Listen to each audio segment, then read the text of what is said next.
Hello guys, अगर आप लोगों को मेरे वीडियोस पसंद आ रहे तो प्लीज मेरे चैनल को सब्सक्राइब कर दीजिए। और सिस्टम ऑफ स्वॉर्ड्स के पिछले एपिसोड के एंड में हमने देखा था कि वो बड़ा सा मास्टर क्रोकोडाइल चुईवान पर अपने पूंछ से अटैक कर देते। तब हम देखते हैं कि चुईवान उस अटैक को पहले ही सेंस कर लेता है और अपना तलवार लेके उस पूंछ को अटैक कर देता है। पर चुईवान का अटैक वो बड़ा सा क्रोकोडाइल पर बिल्कुल भी नहीं काम आता, बल्कि उल्टा होता है। उसका पूंछ ही इसको बैंड बजाते और इसके वजह से काफी दूर जाकर रुकता है। ये सोच रहा होता है कि अरे बाप रे ये कितना पावरफुल है, मुझे पहले जितना स्ट्रांग लगा था उससे 10 गुना स्ट्रांग है ये। और मैं इस क्रोकोडाइल की स्केल्स को बिल्कुल भी काट नहीं सकता। तो भी अपने ब्लड सोकिंग स्वॉर्ड के नॉर्मल मैजिक ऑरा को यूज करके अगर यही से ही चलता रहो तो मैं इस क्रोकोडाइल के हाथ में यही से मर जाऊंगा। इसीलिए मेरे पास अब एक ही चॉइस बचा है और वो ये है कि मेरा 5 एलिमेंटल स्वॉर्ड की को यूज करने का है। ये बोलने के बाद ये अपने 5 एलिमेंटल स्वॉर्ड की को बाहर निकालने लगता है और अपने ब्लड सोकिंग स्वॉर्ड में डालने लगता है। ये सेंस करने के बाद ये अटैक करने से पहले ही वो क्रोकोडाइल इस पर अटैक करता है। ये देखने के बाद चुईवान पूरी तरह से चौंक जाता है और सोचने लगता है क्या ये मैजिकल अटैक्स भी कर सकते हैं। ये सोचता सोचता वो सारे अटैक्स को डॉज करने लगता है और डॉज करने के बाद वो क्रोकोडाइल की तरफ बढ़ता हुआ बोल रहा होता है कि मेरा 5 एलिमेंटल स्वॉर्ड की को चको। और ये बोले तुरंत बाद ही चुईवान उस क्रोकोडाइल पर काफी खतरनाक अटैक कर देता है और उस अटैक में 5 एलिमेंट्स होते हैं। इसके बाद वो अटैक सीधा जाकर उस क्रोकोडाइल को लग जाता है और इसके वजह से वो क्रोकोडाइल को चोट भी लग जाता है। इसके बाद चुईवान के हाथ में वो ब्लड सोकिंग स्वॉर्ड इसके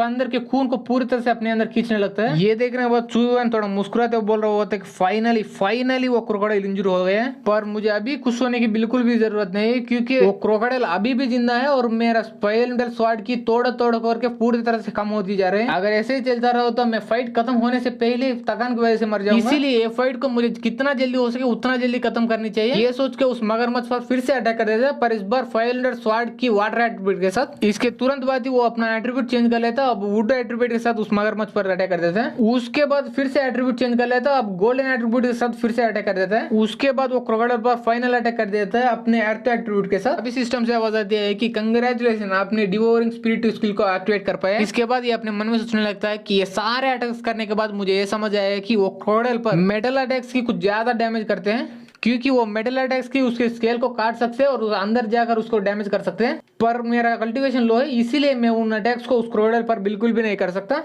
पर मेरा 5 एलिमेंटल स्वॉर्ड की भी उस क्रोकोडाइल को सिर्फ चोट पहुंचा रही है, बिल्कुल भी नहीं मार रही। पर मेरा अंदर का की कुछ ज्यादा ही घट चुका है और वो की सिर्फ और सिर्फ एक ही अटैक के लिए काम आ सकती है। अगर मेरे नेक्स्ट अटैक में वो क्रोकोडाइल नहीं मारा तो उसके बाद मेरे अंदर का की पूरी तरह से खत्म हो जाएगा और वो क्रोकोडाइल मेरे पास आकर मुझे मार के खा जाएगा। तब हम देखते हैं वो सारे अटैक्स को खाने के बाद वो क्रोकोडाइल काफी गुस्से में होती है। इस वजह से चुईवान को तुरंत ही खाने के लिए उसके तरफ टूट पड़ती है। ये देखने के बाद चुईवान की पूरी तरह से फट जाते और सोचने लगता गया अब मैं मर गया, मैं जो कोई भी नहीं बचा सकता। तभी चुईवान के माइंड में वो फ्लूआ फैंक कहता है कि तुम्हारी नॉर्मल स्वॉर्ड की को और तुम्हारे 5 एलिमेंटल स्वॉर्ड की को कंबाइन करो। ये सुने वो थोड़ा चौंक जाता है और सोचने लगता है कि अब मेरा चौंकने का समय नहीं है, मुझे यही करना ही पड़ेगा। ये सुने के बाद वो अपने नॉर्मल स्वॉर्ड की को और अपने 5 एलिमेंटल स्वॉर्ड की को कंबाइन कर लेता है। इसके बाद वो कंबाइंड स्वॉर्ड की के यूज करके उस क्रोकोडाइल के टुकड़े टुकड़े कर डालता है, वो भी एक ही सेकंड में। तब ये देखने के बाद चुईवान भी थोड़ा चौंक जाता है और सोचने लगता है कि अरे यार, मुझे बिल्कुल भी नहीं लगा था कि इस क्रोकोडाइल को मारना इतना इजी होगा जब मैं अपना दोनों स्वॉर्ड की को कंबाइन करूं। ये सोच ही रहे हो तो तभी इसके बॉडी के अंदर पूरा फ्लक्चुएट होने लगता है। ये महसूस करने के बाद ये सोचने लगता है कि अरे यार, फाइनली मैं 7th लेवल पर ब्रेक थ्रू करने वाला हूँ। तभी वहां पे लुओ फेंग और लुओ युन भी आ जाता है। तब लुओ फेंग बोलता है कि मानना पड़ेगा भाई तुझे, क्योंकि तेरे पास 5 एलिमेंटल स्वॉर्ड की है और मुझे ये नहीं लगा था कि जुआनजियान सेक्ट में इतना टैलेंटेड डिस्प्ले होगा जिसके पास ये 5 एलिमेंटल स्वॉर्ड की होगी और उसके साथ उसको यूज करने के स्किल्स भी आता है। और वो ये सब बोल ही रहा होता है। तब हम देखते हैं चुईवान का लेवल अप हो जाता है और वो 7th लेवल पर पहुंच जाता है। तब चुईवान सोच रहा होता है कि फाइनली 5 साल के ट्रेनिंग के बाद में ये 7th लेवल पर पहुंच ही गया। लुओ फेंग कहता है कि तुझे फिर से मानना पड़ेगा भाई, क्योंकि तुमने लाइफ एंड डेथ बैटल के बाद तुरंत ही अपना लेवल अप कर पाए। और वो आवाज सुनने के बाद चुईवान उसको पहचानता है और बोलने लगता है कि आपका शुक्रिया, आप मेरा जान बचा लिया। अगर आपने सही समय पर मुझे वो एडवाइस नहीं दिया तो अब तक मैं मर चुका होता। ये बोलने के बाद चुईवान अपने मन में सोचने लगता है कि अरे बाप रे, ये बंदा कौन है, ये सिर्फ एक एडवाइस के साथ मेरा अटैक को 10 गुना स्ट्रांग बना दिया। और अगर ये बंदा यहाँ पर सही समय पे नहीं आता तो मैं उस फाइट को बिल्कुल भी नहीं जीत पाता। ये सुनने के बाद लुओ फैंग कहता है तुझे मुझे शुक्रिया करने की कोई भी जरूरत नहीं, क्योंकि मैंने यहाँ पर चेक करने आया, क्योंकि यहाँ से मुझे काफी सारे स्वाड एलिमेंटल की आ रहा महसूस हुआ, इसीलिए मैं यहाँ पर देखने आया, क्योंकि वो सारे एट्रीब्यूट्स के एलिमेंट्स को एक ही साथ देखना कुछ ज्यादा बड़ी रेट बात होती है। पर यहाँ पर आने के बाद मुझे पूरी तरह से हैरान हुई, क्योंकि वो सारे स्वाड की एट्रीब्यूट्स तेरे अंदर से आ रहे थे। तभी लुओ इन कहते हैं कि फादर हमें यहाँ पर आने के बाद इसको चेक कर लिया, इसीलिए हमें यहाँ से तुरंत ही जाना चाहिए। तभी लुओ इनके देखने के बाद चुईवन उसे गौर से देखता सोच रहा होता कि ये लड़की कौन है, मैंने इसे कहीं पर देखा हुआ है पहले। ये सब घूर के देखता हुआ चुईवन को देखकर लुएन जोर से चिल्लाते हैं कि तेरे माँ का अगर तू फिर से मुझे एक और बार गौर से देख लिया तो तेरा आँख के निकाल के तेरा गोटी खेलूंगा। ये सुनने के बाद चुईवन बोलता है हाँ मुझे याद आया, तुम वही गुस्से लड़की हो ना जो कि छोटे छोटे बात पर हमेशा गुस्से करते रहते हो। ये बोलने के बाद चुईवन तुरंत ही उसके लड़की के पास जाता है और बोलने लगता है कि मुझे यकीन ही नहीं हो रहा, मैं तुझे 5 साल बाद के देख रहा हूँ और मुझे ये भी यकीन नहीं हो रहा तू ये 5 साल के बाद इतना ब्यूटीफुल बन चुके हो। और उसके और भी पास जाता है और बोलने लगता है हाँ ये मेकअप नहीं है, तेरा असली चेहरा है, अगर ऐसी बात है तो तुझे सच में मानना पड़ेगा क्योंकि तू सच में ब्यूटीफुल बन गई हो। ये देखने के बाद और सुनने के बाद वो लड़की को काफी गुस्सा आ जाता है और इस पर अटैक करते हुए बोल रहे होते तेरे माँ का, बोल के चुईवन पर एक जोरदार पंच करते थे। इसकी वजह से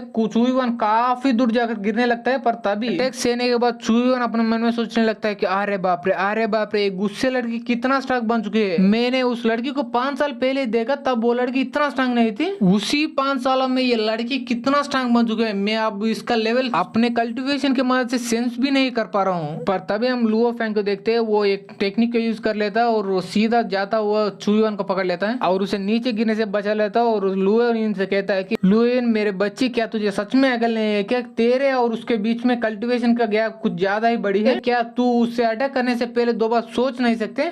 ये सुने बहुत लुएन कहती है फादर आप मुझे मिसअंडरस्टैंड कर रहे हैं, क्योंकि ये बंदा इतना आसान दिख रहा है उतना आसान बिल्कुल भी नहीं है, क्योंकि ये बंदा मैं अब तक देखा हुआ हरामजादों का किंग है और उस जैसे बेशर्म आदमी मैं अपने पूरे जिंदगी कभी भी किसी को नहीं देखा। क्योंकि मैं जब ये 5 साल पहले जुआन जेसेक में एंटर किया था तब इस कमीने मुझसे बुरे बर्ताव किया। और उससे बड़ी बात यह है कि वो बंदा वो कमीना मुझे अपने रूम में ड्रेस चेंज करता हुआ देख लिया था। ये सुनने के बाद लुओ फैंग चुईवन के पास आ जाते और बोलने लगते है कि हाँ तो 5 साल पहले तूने उसे देख लिया, पर 5 साल पहले तेरा उम्र क्या था और क्या लड़कियों चेंज करता देखना तेरा बचपन का हॉबी है क्या? अगर तुझे देखने की हॉबी तो 5 साल पहले मेरे बेटी छोटी बच्ची थी, उसे तू कैसे देखना चाहता था? तू कोई बड़ा लड़की को ढूंढना चाहिए और उसे देखना चाहिए। ये सुनने के बाद चुईवन की मन फट जाते और बोलने लगता है कि नहीं ऐसे कोई बात नहीं, वो सब एक मिसअंडरस्टैंडिंग है, मैं बिल्कुल भी ऐसा आदमी नहीं हूँ और मेरा बचपन से देखने का हॉबी भी नहीं है। और ये सब बोल ही रहे होता तब लुओन बोल रहे होते कि फादर आसमान में देखो। ये सुनने के बाद वो तीनों लोग आसमान की तरफ देखने लगते हैं। तब आसमान में काफी सारे बड़े बड़े वायलेट कलर के बर्ड्स उड़ रहे होते हैं। तब लुओन कहते हैं कि फादर वो उसका नाम क्वीन लुआन बर्ड है और वो काफी सारों से इसी डेविल किंगडम ऑफ अबिस पर रह रहे हैं। पर उन सारे बर्ड्स को देखकर ऐसा लग रहा है वो किसी से डर कर ये अबिस किंगडम ऑफ डेविल से भाग रहे हैं, इसीलिए मुझे ऐसा लग रहा है वो डेविल किंगडम ऑफ अबिस में कुछ ना कुछ गड़बड़ी तो चल रही है, इस वजह से वो अबिस पूरी तरह से चेंज हुआ है। ये सुनने के बाद लुओ फैंग उन सारे बर्ड्स को गौर से देखने लगते हैं और उसके बाद कुछ देर सोचता है। उसके बाद वो अपने शर्ट के अंदर से 2 तालिस्मैन को निकलता है और उन दोनों की तरफ फेंक के बोल रहा होता है कि ये टेलीपोर्टेशन रूइंस है, तुम लोग इन टेलीपोर्टेशन रूइंस को यूज करके जल्दी से जल्दी जुआन जेसेक में पहुंच जाओ।